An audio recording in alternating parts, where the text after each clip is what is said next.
Bayimbi muli bangi nnyo naye abayimbi abasobola okusikupinga deals ng'eno gy'olina eya Gabriel batini nnyo bayinza okuba nga babale batono babale kiva ku kyokuba nti n'abayimbi temukyali nnyo nti no people can trust you with your brand their brand nabo nga babawa obulamu kati babuza kuba tiktoka kyekireetawo I think as artists tweyononera with our own personality, you know, because bafani bagobera personality si music yeka bagobera omuntu nti obulamu bwe abutambuza atya akati ekyo omuyimbi alagala sigala nga ali bad mu bantu muyaye okuva leero paka nca ne wakadwira sigala muyaye kati there is no brand which can trust omuyaye balina okutunuira ne balaba nti apart from being the Cindy abuukabuuka ku stage n'alaluka ku stage asobola okukomawo n'abeera sen representing a brand yange, that's a whole different thing. We artists are known for drugs, we are known for beating up our fans sometimes, for fighting. Ebyo byonna byonna brand yo nti omuntu agamba why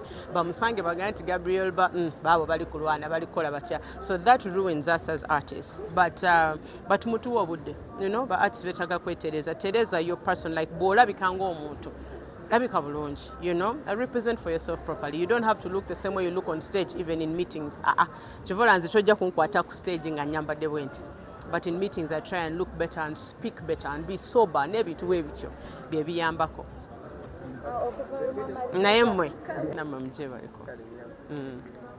Abalabi baagala kumanya leero ensonga etuleese wano. Yes, ensonga etuleese wano ku Skies leero ebadde press conference for Gabriel Ba. Tulina event on Valentine's, that's next week olwokusatu. Ngenda kubanga nnyimba nze ne Maddox owakabi waali bagenda kubeerawo abayimbi abava Congo, band eva Congo eyakabi bonna badde bazze for the press conference as well.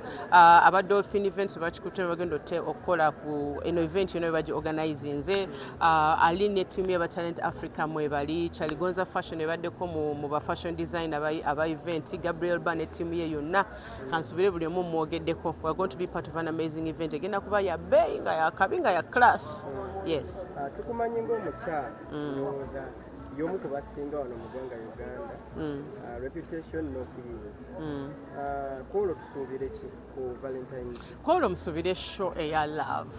Tukubanyolaga, naye kwolwo olunaku is going to be about love. The music is going to be more slow, more acoustic, nga musobola okuwulira amaloboozi ne harmonies bulungi ganna engeri gy'engendo kikyusaamu abantu banyumirwe. Ate tugenda kuba tuwolesa fashion label ya Gabriel Ba. There are going to be over 50 models. Ekyo nange sinaba kirabako, njagala kiraba ku olwo.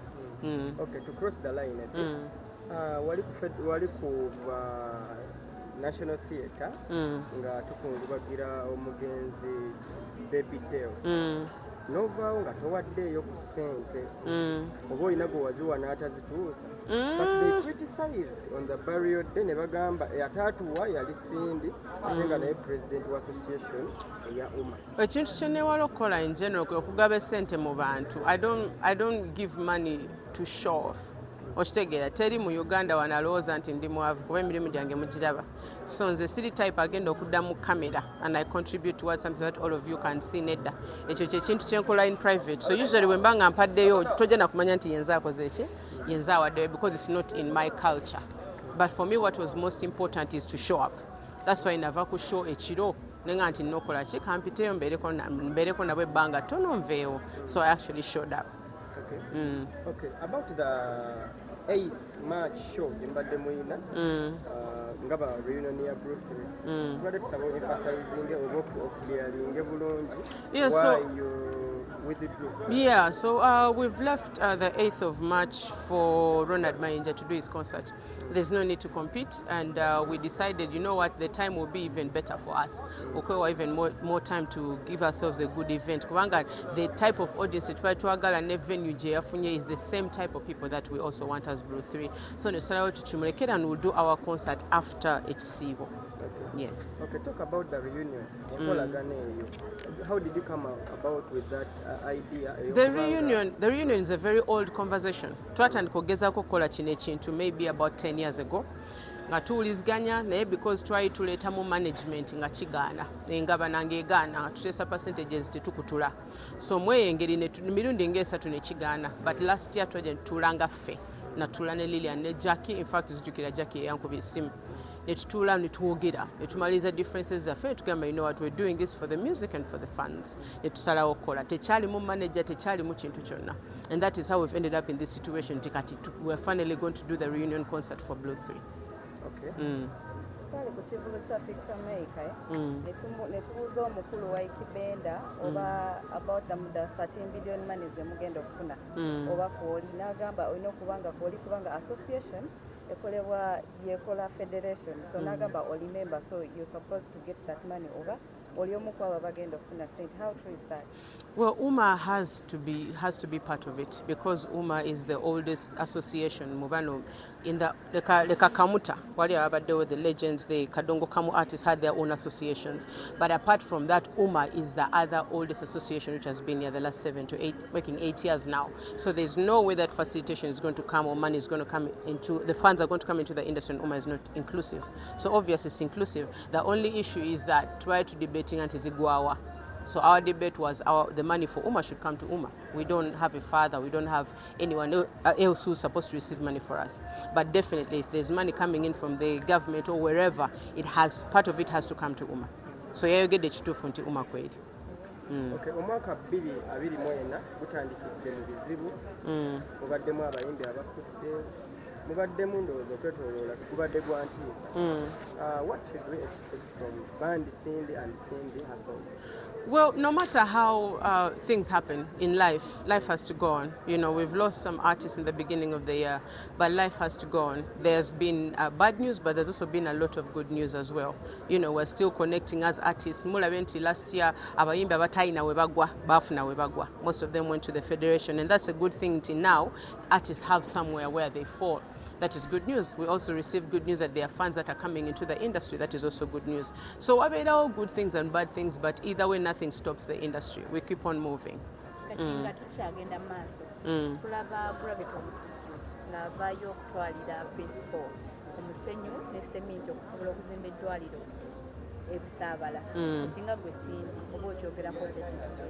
Well, I commend him. If Gravity is going to work, agenda zimbe dwaliro mukama mwomukisa muteremu n'obwangu azimbe eddwaliro. It would be awesome ti mu industry muvuddemu omuyimbi azimbye ki azimbye eddwaliro. So nze musanyukira. I wish him all the best. Bwantuukirira nga nina engeri gye nsobola okumuyamba munja muyamba. Okay, no, kata nasiibula. Tuwulidde tafu byakwanjula ng'omukyala eyawangula batto eyaliwo. Ensonga za batto tubadde tuludde nezoogerako. Naye agambye Cindy ye yawangula batto wadde baatya okwogera. Ensonga za batto lwaki tetuzireka bannange? You guys, no, the battle ended. The winner won, you know, and you're looking at her. So there is no need to go back to that situation. It's you know, a very long time ago. Chali clear. There's no question about it. Yawangula. So there's no need to go back to that. Tuli kubirala. Olowooza lwaki omwami na trustinze gwe okubeera nga gwe representing brand ye kubanga tulaba nga waliyo ba brands abadiringa mu fashion. Olowooza lwaki azze n'abukinga Cindy ng'ate muyimbi nga this is all about fashion. Kyanjawulo ki ekiri ku muyimbi? And was a question, but from my angle, I think as a brand ambassador, I would be stronger than most people because I'm not just good as the brand Cindy, but I also attract thousands of people. Waliyo kuba n'omuntu nti alina strong personality, yes, naye aleeta abantu. Okuleeta abantu, it's a different anointing, a different power from somebody just okuba nti asobola okwogera bulungi. So I think yalaba ekyo nti Cindy asobola okwogera bulungi, but also she has this following eri huge emugoberera buli wamu ate nga yennyini etali ya social media nga waliyo actual numbers zosobola okulabako n'oziyita ne zirabika. So maybe that's something that inspired him okuba nti I am representing his brand. And then also when you have big money oyina olina omuntu gw'osobola okwesiga okitegeera mu bulinga eri mu personality ye nti history ye azatambula atya, is that a drunkard, is that you know, like, do they have things to lose at nze being the person that I am, being a president of UMA, being a married woman, being a mother, there's so much to lose. So bwabanga ntadde position amanyi nti I'll do my best to also keep my own reputation. So I think that is why asobola okwesiga brand eya Cindy Sanyu. oteekawo gwe ng'omukyala okubanga mu music oli w'amaanyi ne mu fashion kati tukulaba people are trusting you with their brand kikuteekawo gwe ng'omukyala omulungi. Well, it's a good thing. I thank God. Nebaza Mukama, you know. I've been in the industry longer than most artists who are trending right now. So kuba nti omuntu akyasobola okuntunuulira bwentyo nebaza Mukama. Simanyi ngeri yakuddamu kibuuzo ekyo. I'm grateful that even today I'm still necessary. You know, it's even today omuntu asobola brand eyasindi njeetaaga. I'm just grateful. Ekibuuzo ekirala abayimbi right now twafiirwa Grace bazzemu ne tufiirwa Baby Dale in the same scenario kabenje kibalekawo kino ng'abayimbi because guleka kufuuse muze abayimbi obubenje kubatuganye abayimbi tuyize people have learned that speeding on the road is terrible. I think by now message etuuse buli omu akiraba nti nebyokubuukinga show satu ekiro ntandika okudduka okuva e Uganda so Kampala olina show Arua nene endala ng'eri Mbaale kiba tekigenda kukola kikukola and most of the times tuvuga mu kkubo under the influence simanyi sisobola kugamba nti yeno situation bayimbi gye bafiiriddemu but I know that those are situations that lead us to accidents. So I am sure tewali muyimbi atakitegedde by now ku zino ku death bbiri ze tufunye nga za bubenje teri muyimbi atategedde nti kati we need to slow down tulina okweprogramminga bulungi nnyo okuba nti osobola actually okufa on the job kuba teri ayagala okufa mu eyo engeri ekirala We are glad to find you here at the event. Can you tell us more about the Gabriel Collection? Thank you. First introduce yourself. Yes, my name is Gabriel. Gabriel is from Congo, but I'm now here in Uganda now 10 years, and I like Uganda firstly. Gabriel is a married man. I have 6 kids, and even my wife is beyond me there. Gabriel was a model. I was model in Congo, and I participate on many shows from USA, from Congo, from French, and now I'm here like brand. I'm trying to push something, what I learned somewhere also. So concerning my brand, we have many projects in clothes, cosmetic, perfume, and all accessories can be available for women, make women beautiful, and make men handsome. Yeah, that is How it. many countries do you have, companies? I just arrived because I was not here. I was in the USA, Los Angeles, Texas, and New York, just for sign contract with also different partners, because we need make plusieurs shops in different countries. But my preference is Uganda. I think you can pass through Arena Mall. You will see what I did. Okay. I can't talk too much, but I want yourself. You reach Arena Mall, you will see my shop. It will show you like is another one level of thinking.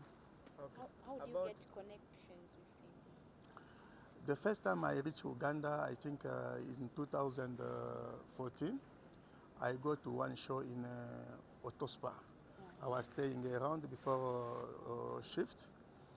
I see that young girl sing, Cindy, make a show.